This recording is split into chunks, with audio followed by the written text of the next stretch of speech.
Hey everyone, this is a first part of a two-part conversation where I got to sit down with Dr. Akiva Perlman, one of my favorite people in the world. And if you don't know Dr. Akiva, it just suffices to say that he is probably the therapist of therapists and one of the leading voices in the Orthodox Jewish firm world of therapy.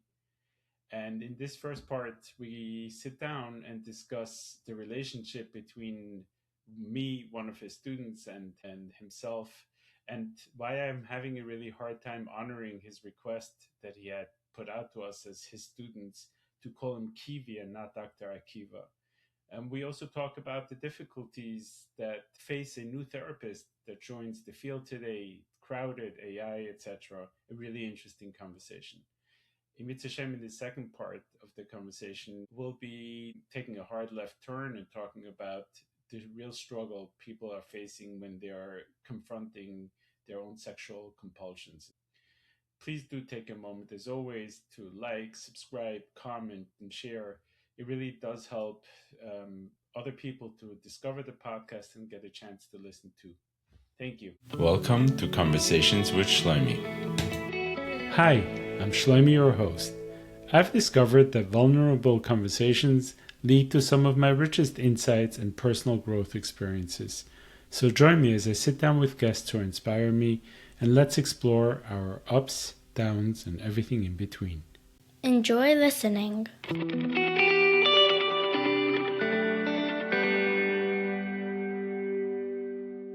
Today I get to sit with one of my favorite people, one of the people that I carry deep respect and have learned a lot from, a mentor and professor of mine.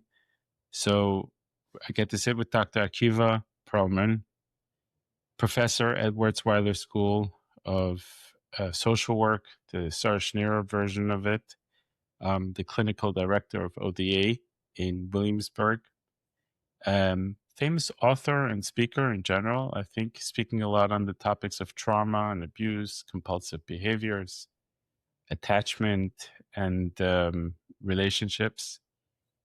Also, many times I think we get to see you together with your wife speaking as a couple to the relationship, and it's a real honor and pleasure to have you here today. It's a real honor for me as well. It really is. And like I just briefly told you right before, I think I want to start with this little piece that when I graduated, and you basically instructed us that please, from here on, don't call me anymore Professor Perlman, Professor Akiva. Please call me Kivi. And I've been sitting for the last few days and realizing that I'm having a very difficult time making that switch. To me, you are my professor. You are someone I've learned so much from, and I'm having a hard time to just bring this to the level of like, hey, colleague, hey, Kiwi. I'm curious, do you have any thoughts on that? Yeah, I've seen a great deal of what you're describing. Meaning, I don't think you're. I've had this request, not a request. It's a desire to be a certain way. It's a desire to live in the world a certain way. I think there's tremendous value to like having people in our lives that have given certain things to us at different times. I have rabbeim, I have teachers, I have mentors, and I fully honor that role. But one of the things I've noticed is like when you honor that role too much, then there ends up being a great divide between, the people. And at least I experienced that. I think this is a request that's not coming from the students in any way. I think the students are very happy and comfortable, sort of keeping me in that role of teacher and mentor in some type of way, which is, I just want to say, the dearest honor. I don't want to forsake that in any way. And I don't want to like let go of that beautiful, just that beautiful mission and the beautiful role that I've been a part of. It's wonderful. But I think for me at a certain point, I start feeling lonely. I start feeling isolated. I start feeling that the majority of me is about a particular role. And the truth is, I want to like everybody else. I just want to live in life. And to me, living in life means without barriers, without protections, a real genuine sense of engagement. And I find that titles take us away from that reality. When we place someone not on a pedestal in some type of way, but we differentiate ourselves and we say, oh, there's someone in one particular role and I'm in another role. And I think what that ends up doing is it keeps people separate from one another. That's at least what I felt.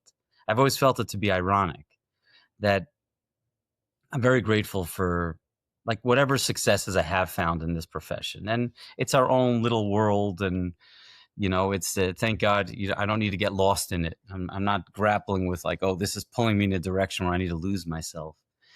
But a lot of how I got there was like a real sense of genuine desire for connection and honesty and vulnerability. I think the reflection I get from most of my students over the years is it's not so much the content, even though the content is very much present, but it's the being, it's the way that we connect and relate to one another, the willingness to engage in certain conversations that are simply raw and honest. So the way I got there to any form of success, whatever that means, has been through a great deal of desire for connection and desire to live with people in a deeper, more meaningful way. And what that's led to is a great deal of separation. That's what I've noticed one day, is that the precise method that brought me to a place of like feeling more connected to who I am and to the work and to the mission, ultimately ended up making me feel a little bit more isolated. And I think that's when this other voice came in. Because I think there was a big part of me that liked that. I like the separation. There's a covet in it. And it's hard to ignore that being something that's important to me as a person. But even more so, I was longing just for the connection and just for that desire. And I totally get the tension. I honor the tension. And I even like respect people saying this is hard for me. And I wouldn't push further and say, oh, you need to do this. It's just a point. It's trying to say, I want to journey with you. I don't want to journey outside of you. And the only way that I could understand doing that is let's get rid of the distance. Let's get rid of like the titles and instead let's be on a journey. And that's how I feel. And I think you so deeply honored that. It was a lecture. I guess to say it out loud, I was so touched by it. I know that I shared this with you personally, but maybe not enough. But I was giving a lecture after you had graduated. I think like once a year, Sarah Schneer asked me to give like a lecture for the alumni. And it was a very vulnerable talk. It was a talk about, I don't remember the exact title, but it was a talk about like where therapy ends and the spirit begins. And I spoke about my own journey in that space and what it's been like to sort of get to the end of what therapy offers and then make our way into like a whole different space. And you shared like a note right before you left that I want you to know I carried with me for a few weeks. And I think that personifies my own yearning. It's a vulnerable thing to say. And I wrote a piece on this recently. I'll send it to you after this talk. But you had shared just a little note. I don't know the exact words that you wrote, but it was something that honored the relationship and said, like, I feel safe here. I feel seen here. And I don't need to protect myself from you. Like that was the nature of it. And it meant a lot to me. It allowed me to feel connected to you. And that stayed with me. And again, there are other things that, you could be treated in an elevated way. And those things, they just make me feel isolated and distant. And it's not, I always got curious about like the human need for all of it. Like, why do we need that? Why do we need pedestals? Why do people need to place others on pedestals? And why do people like being on them as well? It get the necessity of it, but I also see like there's also a deep tragedy in it.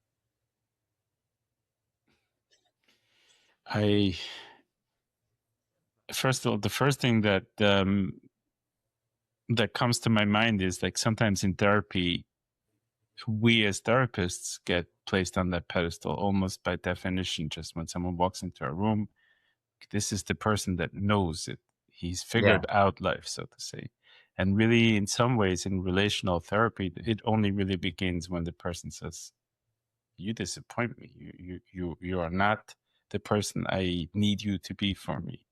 Yeah. And repairing that relationship and being truly entering that relationship with the client after that therapeutic break is when there's a lot more realness to the journey. Yeah. But I'm wondering, and because I remember that speech that I have a hard time calling it a speech because it felt like it was a journey. When you spoke about that journey to essence, I think was maybe the title of it. I felt transformed. I felt I was there with you in this journey, relating also to different parts in my own life. And I wonder if we can hold both the fact that you are in some form one of my rebellion, and also be closely in the journey together. And I wonder if it's possible, or if there is a form of connection in both. Yeah. Yeah. You know, it's interesting as I hear you speak, like I notice my own internal hypocrisy with this, because I have a real need to have people like that in my life. That's the truth. It's important for me to have individuals that I could say, you're my Rebbe, and I'm receiving from you. And I think it comes up a great deal, and I've needed to encounter this many times throughout my life. And by the way, it started well before I was a therapist. I think that speaks to the fact that many therapists were therapists before they went to school and got degrees. It was always difficult for me to create like a sense of trust with authority, just based on my own experiences of life and and different wounds that we carry. It was always difficult, but I also knew from a very young age that it was deeply important for me. Like, and again, I imagine when I look around my family, I think some people arrived at that conclusion, other people arrived at different conclusions.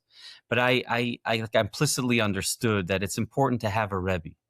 It's important to have someone in your life that you could turn to for guidance, even though you may not agree with everything that they say. But still, it's almost like in our own lives, we live with a higher power. But this is like a higher power that we bring into our lives and say, I'm going to ask them and I'm going to respond to what they have to say. And many times along the way is that my own mentors, my own Rabbeim have turned to me to help in some capacity. And I often share with them, I said, like, when we make our way down that path, like, it's going to be very difficult for me to like be able to lean in the way I'd like to as you're my Rebbe, because now we're kind of breaking that unspoken bond, and we're making our way into a different space. So I fully honor my own internal hypocrisy with this, my own, like, I'm trying to have it both ways, because I really appreciate the idea that I have been. When I hear you say, you're my Rebbe in some way, like, I'm going to be honest, there's a part of me that gets uncomfortable. There's a part of me that's like, we don't need that. But there's also another part that's deeply appreciative of the fact that you could say that, and the fact that I can mean that to you. And that somehow, when I was just at the Aguda conference, and I had a chance like to meet many old students, and the one line that I hear often is like, you're with me in the therapy room. And often I ask myself, like, what would Kivi say, or what would Dr. Perlman say? And to me, it's so rewarding to be able to receive that from people. And I honor that. I wouldn't want to give that up. So I'm grateful for that opportunity. But at the very same time, there's a loneliness that comes with it. And I guess that's all it is. It's just an expression of that loneliness. Yeah. So the truth is, do what feels comfortable for you. All the while, I'll express my loneliness. Maybe to expand from here a little bit into the work you do. You're a professor in Wurzweiler in the Sarah program. Is it fair to say maybe one of the main professors in the program? What does it do for you? Why are you this professor? Why are you so deeply involved in this program? What does it give you?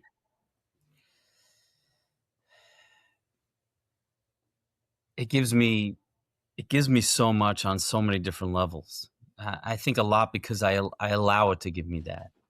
I allow myself, I walk into that space with like an openness to be impacted by what I'm receiving.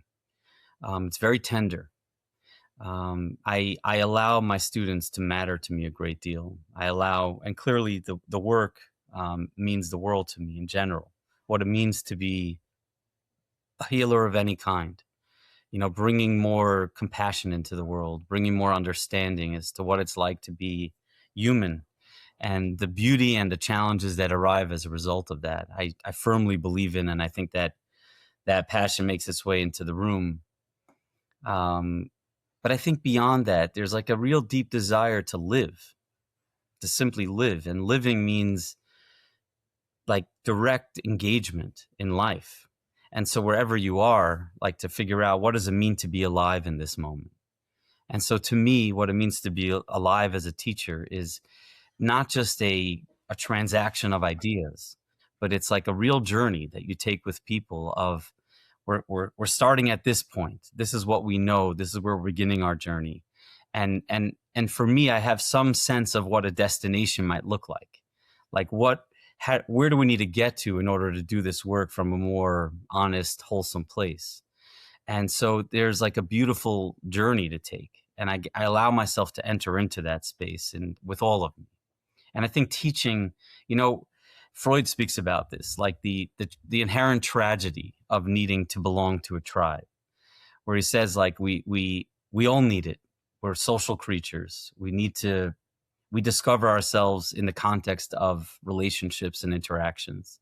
We don't just discover ourselves alone. And so we need people, we need community, we need a tribe. But at the very same time, in order to fit into a tribe, we're going to have to sacrifice elements of ourselves in order to do that. So all of us, in different contexts of our lives, we're sacrificing different parts of our inner being in order to remain present in whatever that experience demands of us. And I think there are certain environments that we allow that shield to loosen, and we could allow ourselves to just be as much of ourselves, as much expression of that inner self as we possibly could get close to.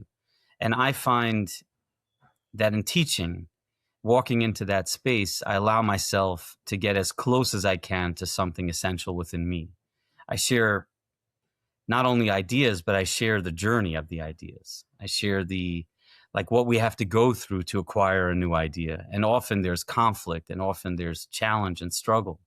And I like to bring that in as well. So the classroom environment for me is of the closest spaces I could get to in my life, to feeling like I could show up as myself and it's okay.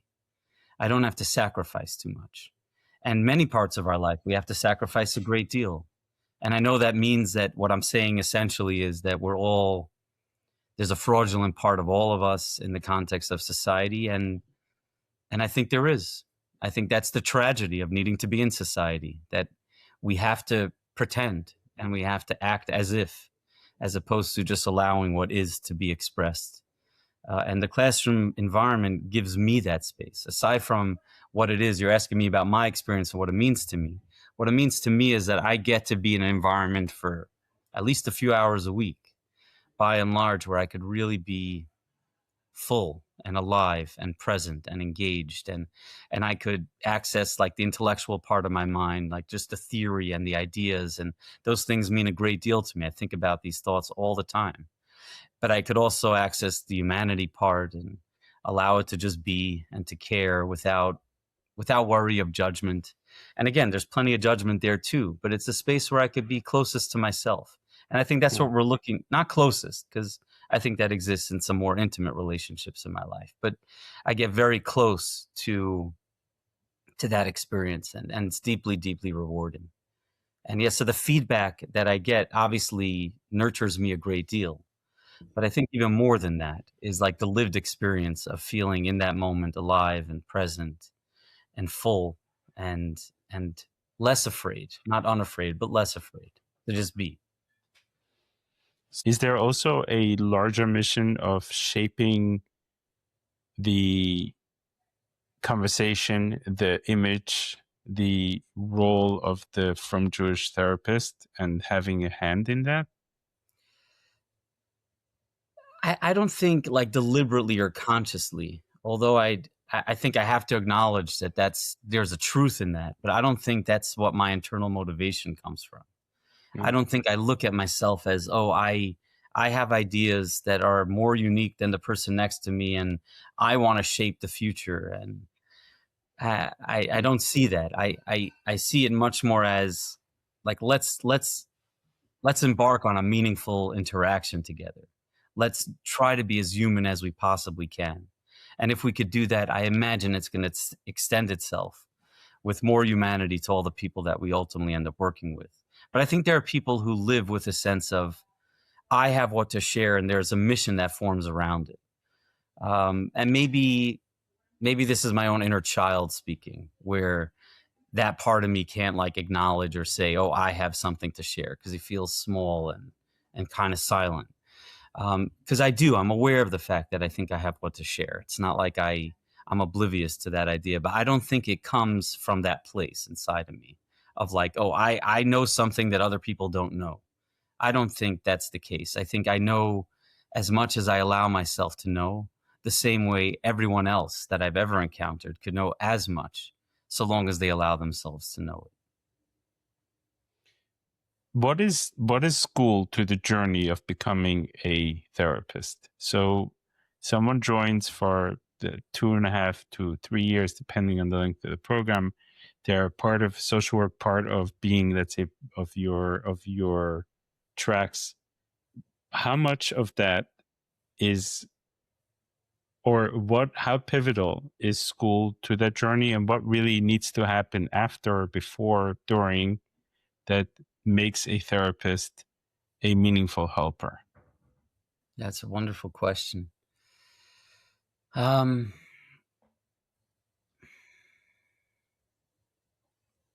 I think the area that I choose to focus on is, again, to be a good therapist, to me, there's a fusion of a lot of humanity, a lot of genuine care, and the willingness to like enter into whatever life presents to another person, being absolutely unafraid of what lives inside of us and how it gets expressed.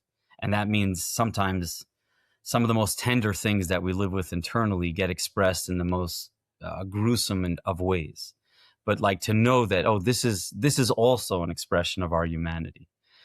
So like a real deep sense of understanding that on a personal level, that combined with like a profound amount of knowledge. So you really have a sense of what shapes people, what do people need to do to get better? What does that journey look like? And that's not just intuition. That's not just care and focus, but that there's a lot of chachma there. There's a lot of wisdom there. So to me, the combination of those two factors becomes like what makes a really good, wholesome therapist. So to me, a lot of my focus is on that first element, and with the hope of encouraging the second one.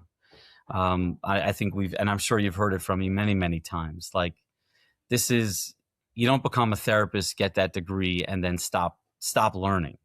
That's like the beginning of your journey in terms of knowledge, in terms of understanding. And that will, I imagine, continue to morph throughout life as we learn and experience new things. The knowledge and what interests us is going to shift. But either way, so long as we stay engaged directly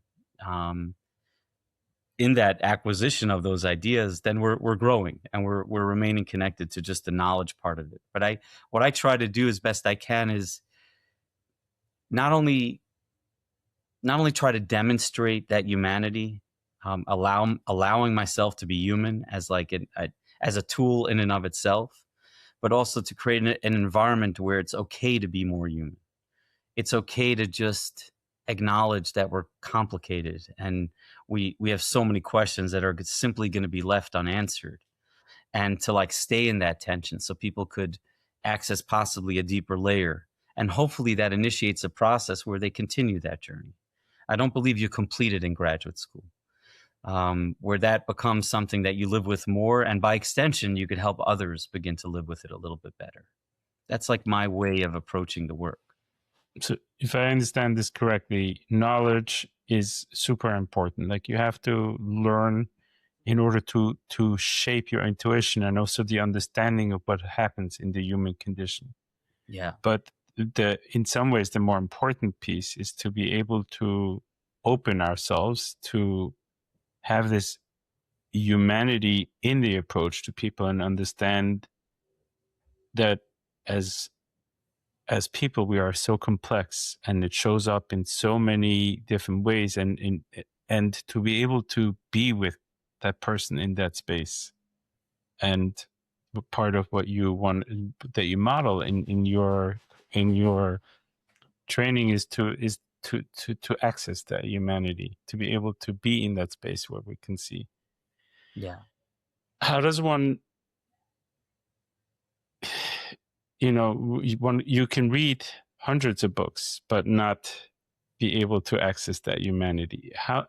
And obviously having it modeled and seen in a very beautiful way is one way of learning it. What would be a practical way of us as therapists to further being able to show up in the room as a human, as an empathetic person to the full gamut of the human experience? You said you could read 10,000 books and not really grow from that. And I agree with you 100%. And I think a lot of there are different ways to read and to learn.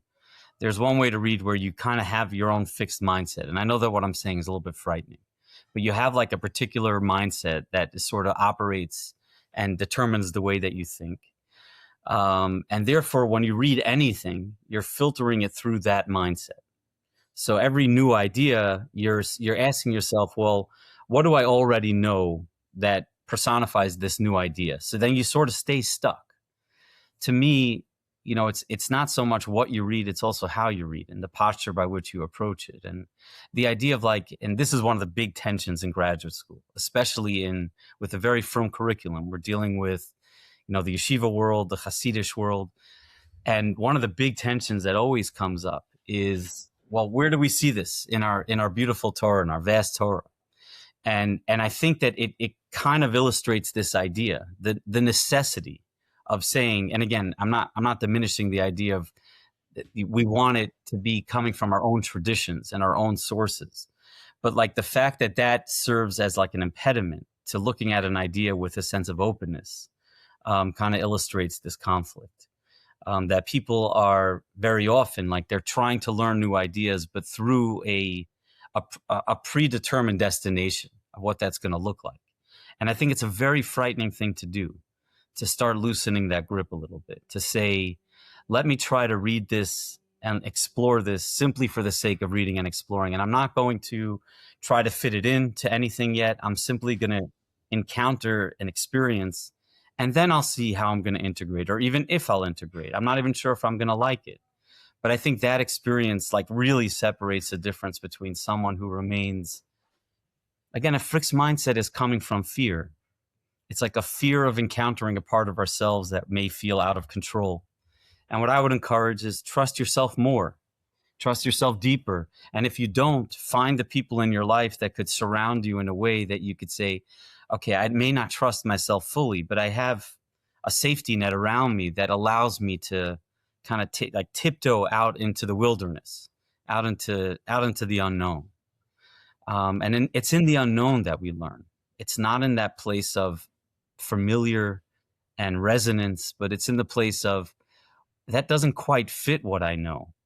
And then there's a tension and an expansion, and it allows you to experience things outside of what you know in its fullest form. So that in terms of knowledge acquisition, I think is a huge part. So when you approach it, and many people do this, especially there's a lot of guilt and shame that I often encounter. And, for people from our world making their way into graduate school, for some, there's even a sense of failure. Like I wanted to be a Rebbe, or I wanted to be a mashgiach of some kind. I wanted to tend to the nefesh of the people around me, but I didn't quite make it in that way. So I'm going to try to go at it another way.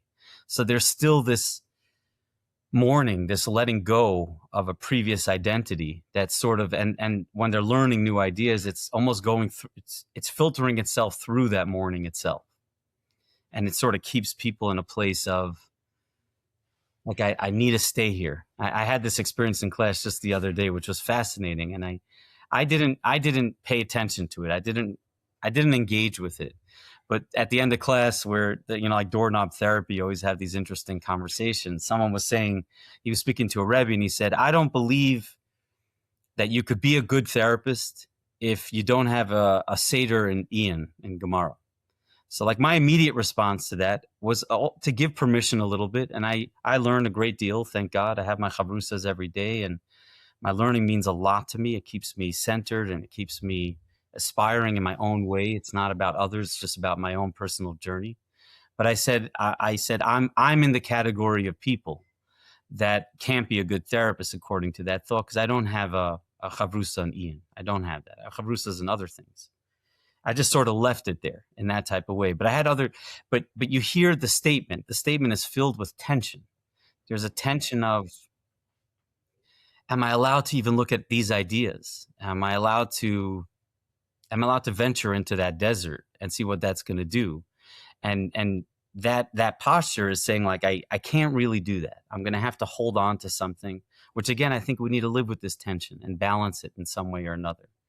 But I'm just illustrating one of the interferences that show up in the journey itself. What I'm hearing is that even in the acquisition of knowledge, even in reading a book, there's two stances. There's a stance of a person that says, I am open. I am on Yom Kippur, we talk about that God shapes us like clay. Like there's a certain willingness to be shaped by this idea, to absorb this idea without any preconceived notions. And when I can go at this idea with such an openness, with a willingness to allow it to overtake me, and trust that what needs to land will land, and if it doesn't need to land, it won't land, then I learn very differently than just reading something and seeing, does this fit with who I am and with my ideas that I've already determined. Yeah. So even in the process of acquisition of knowledge, there's a very pliable and humble self that needs to show up in order to acquire it correctly. Yeah. And a deep trust internally to say, I might encounter things that are contrary to the way I actually want to live. And I'm going to trust the fact that I'm going to identify that and know that and not be frightened by that, and just say, I hear this idea, but it's not for me. Or I understand that it might be for others, but I'm making certain choices on my own to say that that's not for me. I want to shift from here to a more practical question, because I'm on a chat with for alumni of the program, and recently there's been a lot of conversation around that the field is overcrowded, that there are too many graduates, that people are struggling finding work, finding internships. What are your thoughts on that? I absolutely agree. Meaning, when you think about where the field, when I first came up in this field, going back 20 something years ago, which excites me a little bit, but also gives me joy. Like, wow, I've been doing this for 20 plus years. What an honor. And when I came up, almost all the graduates knew each other. Certainly in our world, it was a small group of people. It was kind of cutting edge. It was like, what are you doing? We didn't have the language that we have today. And a lot has changed since then. And I think on some level, it's more complicated today than it was then. I would say this, I think that the people who are like really cut out for this, and this is like something that lives inside of them, there's always room for such a person, even in a crowded field. There's always room for people that like have something to offer that's particular to them. And I think but even for people like that, when you leave graduate school right now, because there's a lot more than we've had before, there's a tension, a real tension, and it takes some time to kind of work that out. Where you see some of those people making their way and some of those people really struggling. But there are certain communities that are struggling with this more. There's certain environments that they're still struggling with making therapy a little bit more mainstream, and as a result, like there's a finite amount of therapists that could find jobs in those environments. And I often encourage the students, like, expand your world a little bit. Maybe take a year or 2 or 3 and explore this work outside of the community, and then bring back that knowledge, bring back the wisdom that you've acquired, and find a way to build yourself up. And then this way you could return with something to offer. So I think there are ways around it, but there are many people that are not looking to do that. They just want to stay within, this is my passion, this is what I know, this is where I'm comfortable, that's what I'm going to do. And I remember when I went to graduate school, they asked me, what type of internship you want? And I said, I'd love for you to throw me into the deepest waters that's available to me. You know, and they did. They threw me into like a closed psychiatric MICA unit out in Hillside Hospital, which was wonderful. And I think for those that are like saying, okay, let me do that. I don't think they're struggling the same way. I think it's those that are saying, I want something very specific. I'm not really challenging myself to go beyond that narrative. And I think there are environments that have only a finite amount of people that could be working there that will be supported in this work. And it's harder. It's becoming harder to just simply make your way into that first step. And I also think that like clinics are getting better, which means that there's less amount of people that are turning to private practice, which is where more of the money is at. So I think I see that as progress in many ways, but I also see it as an existential threat to the profession and the people who are saying, I don't want to just do this. It used to be becoming a social worker. I remember when I was dating my wife, like we had a conversation where I said it very clearly. I said, you're dating a social worker, and it's not going to be, I'm not going to be able to make a living in a way like just by myself to support the family. I chose passion over riches or convenience, even if you want to call it that. But I think today, many people are not having that conversation. Many people are saying like, oh, there's a guy down the block who I know is charging, $500 an hour, and he's doing it in 3 years after school. Why can't I? And that's sort of becoming the model. And the truth is, this is a profession that was never meant for that. In our community, it's become more of that. But you leave our community, you don't see a great deal of that. When you look at like what the average social worker makes, it's not enough to support a Jewish family. So we've created our own inner world of what that looks like. And I think it's been challenged in the last few years. There's agencies are getting better at elevating their game. And as a result, there's less of that movement to, charging the $400 an hour, whatever that might be. It's becoming more reserved for like the real specialists, which if you ask me, I think that's the way it should be. Because therapy should... you predict like a shakeup. In some ways, there will be a reckoning. I think we're in the reckoning. I think we're in the shakeup. I don't think and I imagine we also have other reckonings that we're going to have to grapple with, like AI and like that's like, do we really know what that's going to do? And it's very possible that it could literally erase 40% of our work. Like literally 40% of the people just drop off. The basic work, if you want to call it that, the less sophisticated work that is about behavioral modification and a shift of an attitude or a challenging of a perception, which is, again, very meaningful work, but certainly lower levels of what therapy could be.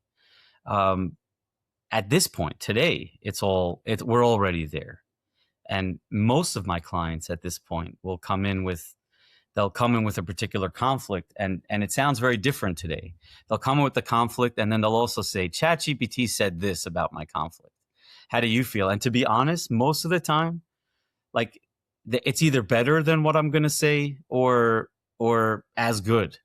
In terms of knowledge and ideas, it's all there. And I always wonder, psychology and therapy in general, used to be like it was a real novelty. It was a novelty because they had knowledge that the rest of the world did not have.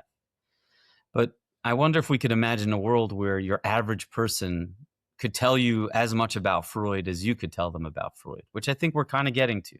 Saturation level, the average person, look at every magazine we have. It's filled with psychology. The time of the Rambam, it was filled with philosophy. But this is the current, juice of our era. So what happens when everyone understands, oh, that's my defense mechanism? And I think we're getting closer to that. What then becomes, what do we then offer beyond the intimacy of therapy, the relational elements of therapy? If it's no longer about the teachings and the ideas and, oh, this is what it takes to change. And I think that's another crisis that we're up against. And so we're in a wonderful, beautiful, disorienting moment. Yeah. It's funny, like I almost feel like I've already matured right into that space. My basic assumption is that when a client comes in, they've had all or most of the psychoeducation that I can possibly hide behind and say, oh, let me tell you what this is. They know. So there's if that is what I want to kind of offer in my space, I feel that's not an offering. Instagram, even before AI, and today, like you said, there's no one who doesn't come in and say, well, I had ChatGPT give me these DBT skills, CBT skills, and told me what my problem is, what my blockages are, and so on. And they're great, by the way. I think that's why the current time, like when you look at what are the therapies, what I forget about the therapies, what ideas are trending? What are people really looking for? And I think right now what you see is people are looking for experience. They're looking for encounter. They're not looking to know about the fact that they have an inner child that's like the puppeteer of their lives. They know that already. They get it. They've heard enough lectures on that subject. So what they're looking for now is, I want to meet that kid. I want to hold and cry with that kid. I want to be in an experience where I'm living more vitally and I'm alive. And it's not so much like I'm working out ideas, because ideas we could work out in many ways. And we're living in a time where we're completely saturated with ideas. It calls into question all of our education, to be honest. Like, what really is the point of, when you have all of that at your fingertips, what really, and it's free, what's the point of like an institution that's trying to teach people? Those institutions were needed because not everyone had access to that information. Go back in the day, into the origin of, let's say, Greek philosophy. Yet only the wealthy were capable of buying 10 books throughout the course of their life. And those were like deeply treasured items that they held on to. And every town, if you were lucky, would have one library that only the intellectuals were able to visit. But today we live it's a very different world. It's a different world. I want to take a hard left turn, if that's okay.